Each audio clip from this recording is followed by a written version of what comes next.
I am Lawson Cooper, the Youth Ministry Junior Assistant, and your reader for today.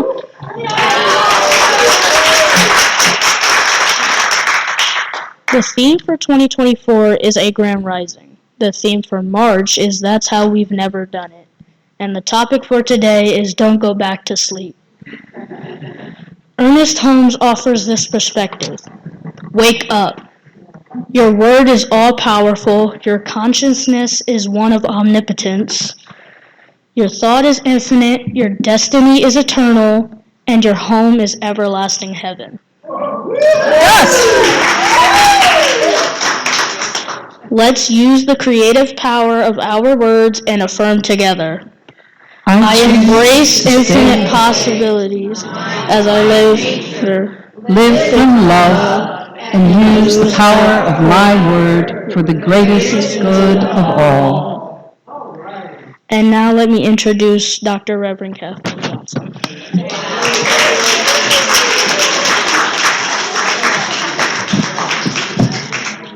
All right.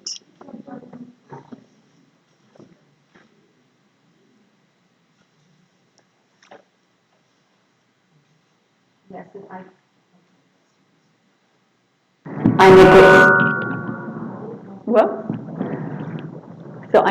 I neglected to mention that it's not only Easter Sunday, but it's also Youth Sunday. And so that was why we had Lawson today. And I think there's probably more to come later when the children come back. And this is the first Sunday where we're actually going to have the children on camera at the end of service. Parents gave permission, and so we're going to do it. We're going to do it as long as we have parent permission from now on, so the people on Facebook will be able to enjoy the sharing at the end of the service, which will be a delight. So I'd like to begin with a story. This is a story about Father Richard Carton, who's associate pastor of St. Catherine of Siena Church in New Jersey. And he was speaking to a group of second graders on what resurrection was. And so one of the students asked, well, what did Jesus say when he came out of the cave? And so he thought, and he now how do I, this is a very deep theological question. Let me think of how I'm going to offer this to these second graders. So he finally just said, well, you know what? The Bible doesn't really say what he said when he came out of the cave. And a little girl raised her hand and she said, oh, I know what he said, And Father Carton said, well, what did he say? And so she jumps up and she goes, ta-da!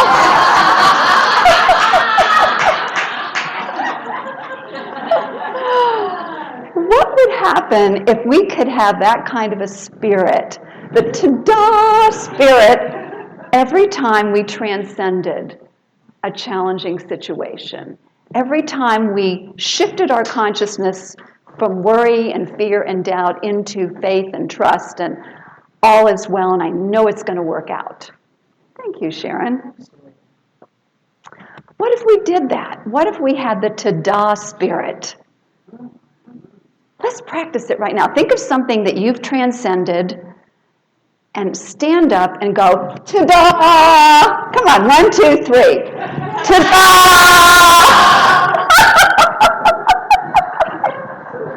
I love that this community plays along with all these crazy ideas that I have, but it's fun.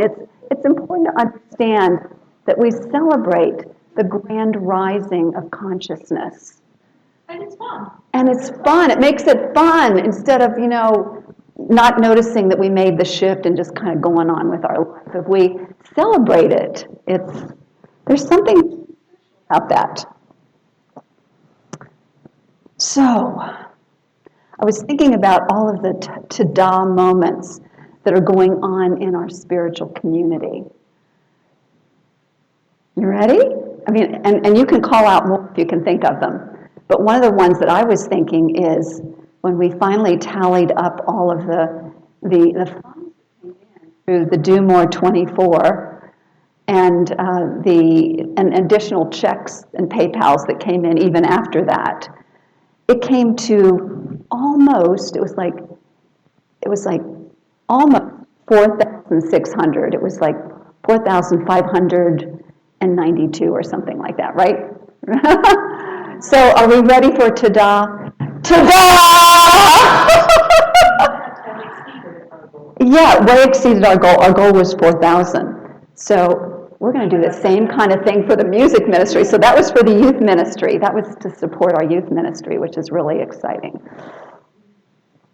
So then that's a ta-da moment.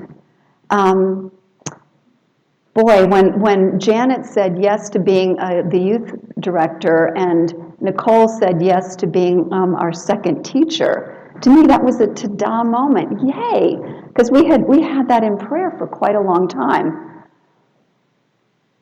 And we also have Kelly as the practitioner for that youth ministry, and Ray, who is a teacher assistant. Lawson's now a junior teacher assistant, and Kasha has also been a teacher assistant. So we have, when you think about it, we have a lot of people on board, and the support of the entire spiritual community. And because we did the Do More 24, thanks to Mark, who brought that to our attention, there were people outside of our community who supported us as well, which is pretty awesome. Ta-da moments.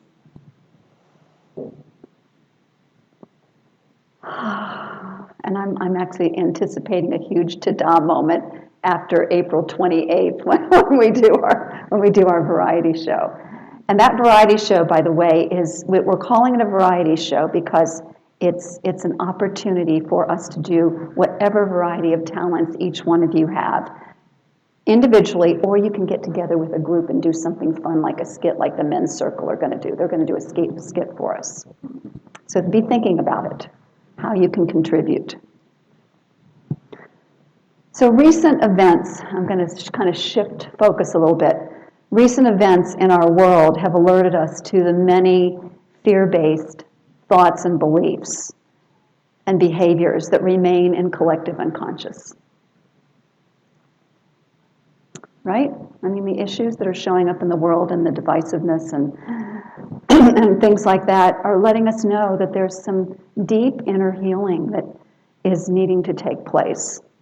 And the beauty of our spiritual teaching, Science of Mind and Spirit, New Thought, Ancient Wisdom, it's all part of that New Thought, Ancient Wisdom movement, is that we are anchored in a philosophy of oneness. One life, one source, one presence, one power, from which everything emanates. We are all family, all over the planet with everyone. No one's left out of that whole. And so, as we continue to set our intention to rise in consciousness, to deepen into our spiritual teachings, and classes are a really powerful way to do that. I know we can study on our own, but there's something really amazing about studying in the mini community of a class that is so powerful. So I encourage you, some of you may have met Eugene and some of you may not have met Eugene. But Eugene I think he's had 30-some years in the Science of Mind movement. He's been a practitioner for quite a few.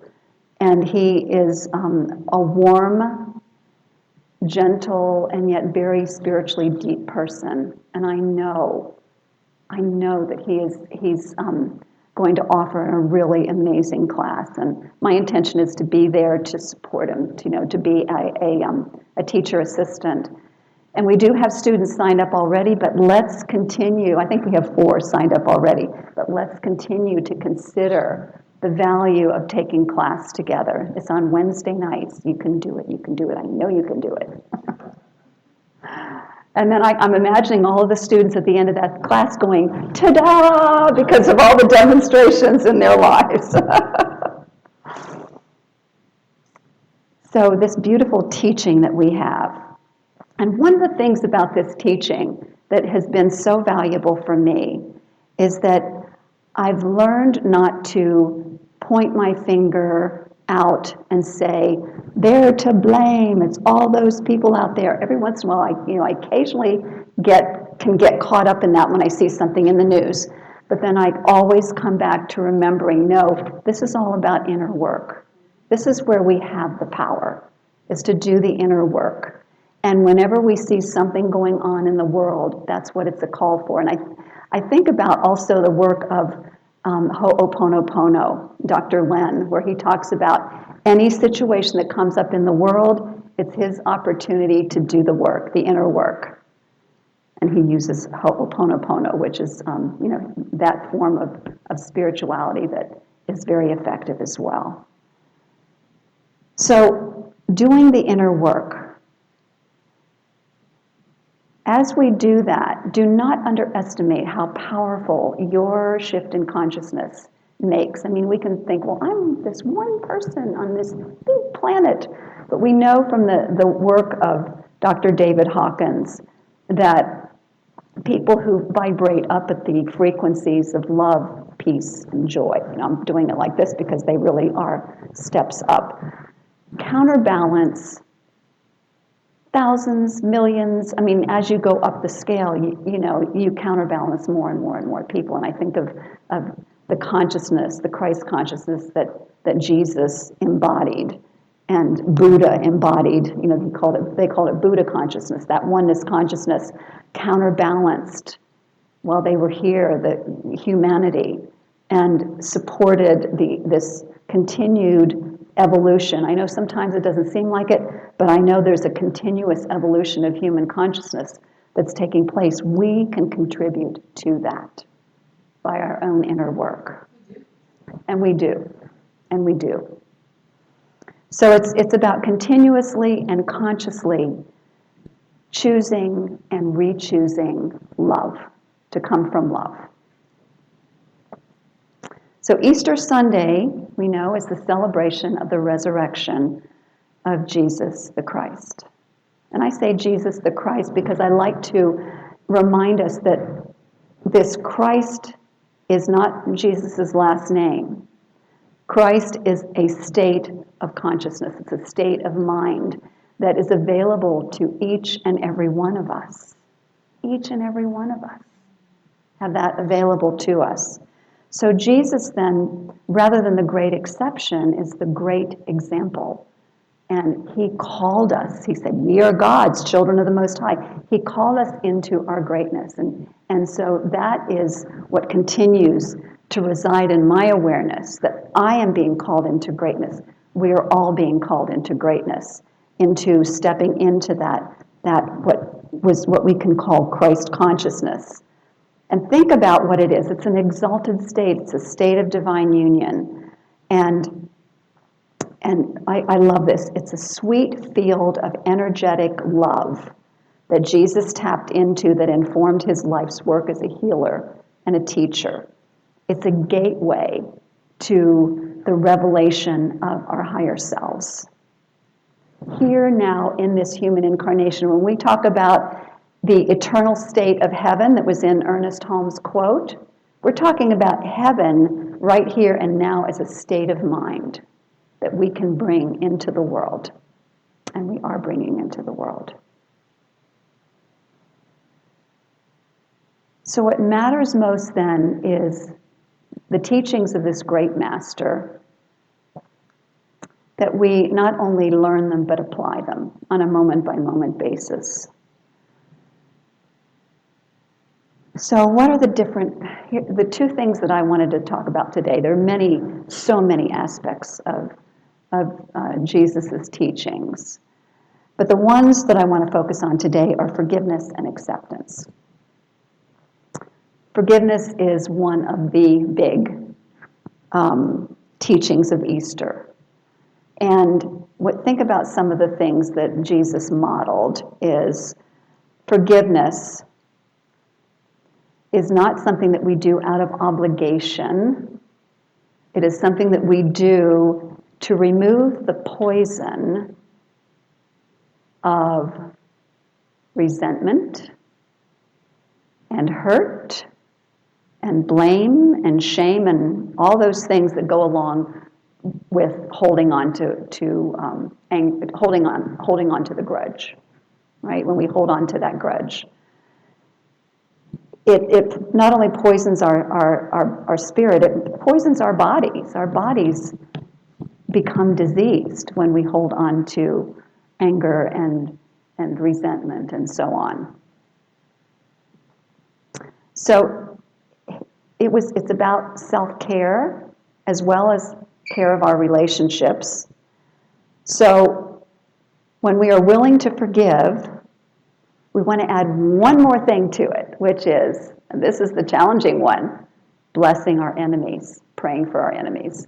That was the big challenge that he offered. That's a big one. You know, there's one thing to say, well, okay, I can forgive them, and then I'm going to get away from them, and then it's all over. But it's more than that. It really is about purifying the soul completely by blessing that other person. It doesn't mean that you have to stay in an abusive relationship at all. That's not what this is all about.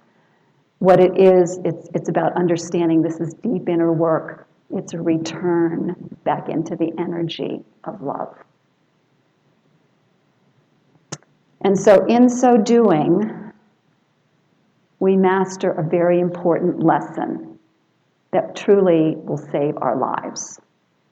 In other words, save our lives on a lot of levels. Save our sense of peace and our sense of inner harmony, our sense of love and connection with others, and maybe even lengthen our lives a little bit because we're taking better care of our bodies by forgiving. So I'm going to invite you now to think about who in your life is calling you into this deeper level of forgiveness. Just take a moment and ponder that.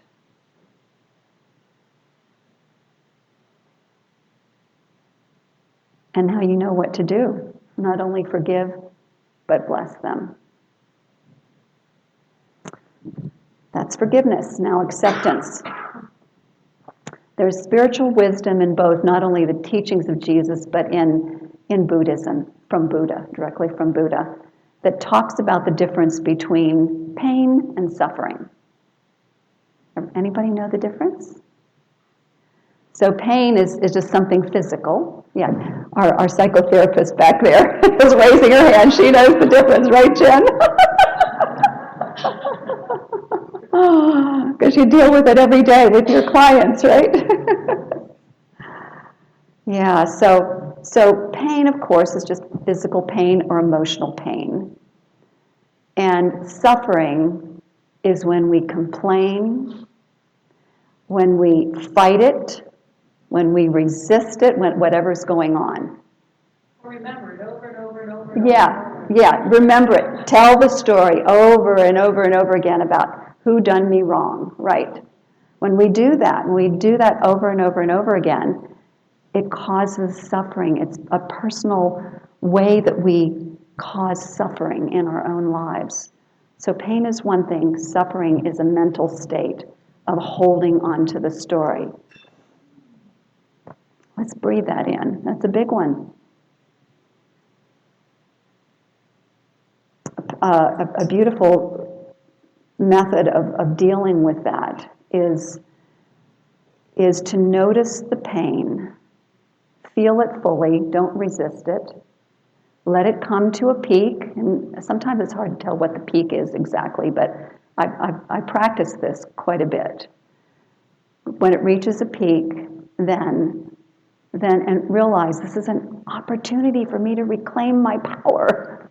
So it's no longer invested in the story or whatever. And so I actually see myself unplugging from the story. It's like a little thought form out there, and I unplug from it, and I say I reclaim my power from this creation and the belief structure that's behind it, and I breathe it down into the ground, the power that I've reclaimed, reroot in the ground, breathe up, out and over, form a beautiful globe of golden light around myself, and then I envision the white cosmic Christ consciousness also pouring down in through the top of my head. And so this beautiful mixture of earth energy and divine energy being the bridge between heaven and earth. And then there's just this amazing peace, and I feel so much gratefulness. I feel so grateful for this opportunity to reclaim my power. I no longer have to invest it in that story.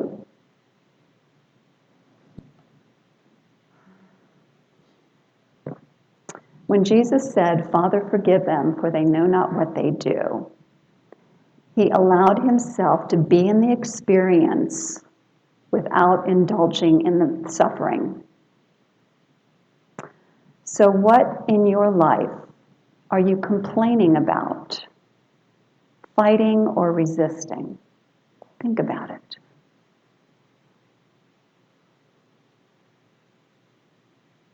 And are you willing to unplug and reclaim your power? And remember, it always begins with accepting what is. When we accept what is, we go, okay, I lost my job, this relationship is over, whatever it is, you acknowledge it, and then you feel it, and you can unplug from it. Reclaim your power. Isn't that awesome? Something we can do for ourselves anytime that happens. No more resistance. The power of acceptance. And when I think about the power of acceptance, I think about Byron Katie and her book, Loving What Is. And that's what her message is you just, okay, this is what's happened, and I love what is because it is an opportunity for me to let go and let die what doesn't serve me and to return to my divine self, actually be rebirthed, be resurrected. And at the end of it, I can go, ta-da! Because I just feel so much better. So that's what it is. It's letting go of the old, letting the old die, unplugging from it, goodbye, and rising up into the vibrant, radiant self that you are in truth. So here's the bottom line of the Easter story. We've awakened to who we are. We know that we are these amazing divine beings. There's a divine magnificence within us, what in the Christian teachings is the Christ potential, and the Buddhist teachings is the Buddhist potential, and so on. And all these different religions and traditions, it's talking about this arising of that divine self, the true self, into expression. And so there's that rising, but then there's what Rumi says. And you know what Rumi says? Don't go back to sleep. That's the key. Once we realize who we are and we've made some real forward movement in consciousness, don't go back to sleep. You ready? Let's turn within then in prayer. So in the clarity and the awareness of the truth of this universe in which we live, which is a spiritual universe governed by spiritual law, the law of cause and effect, where beliefs become manifest in our lives, I know that each and every one of us stand in this energy of truth, of faith, and trust in who we are. Faith and trust in the goodness and the love and the care that's ever provided by this very presence and source of all that is, which I call God. And so our part, we're awakening to our part in it, which is to stay awake, stay conscious to the journey, realizing that our journey is an ongoing process. It's not about the destination, it's the journey. That journey of continued resurrection, renewal, rebirth, as we let the old die, as we move forward into a brighter, fuller, beautiful, more graceful expression of who we are. I know that that is so powerfully understood right here and right now by each and every one of us as we now step into that next grand rising. I give my thanks for the clarity and the awareness of this truth. I release it into the action of universal law. And I invite us to say, ta-da! And so it is.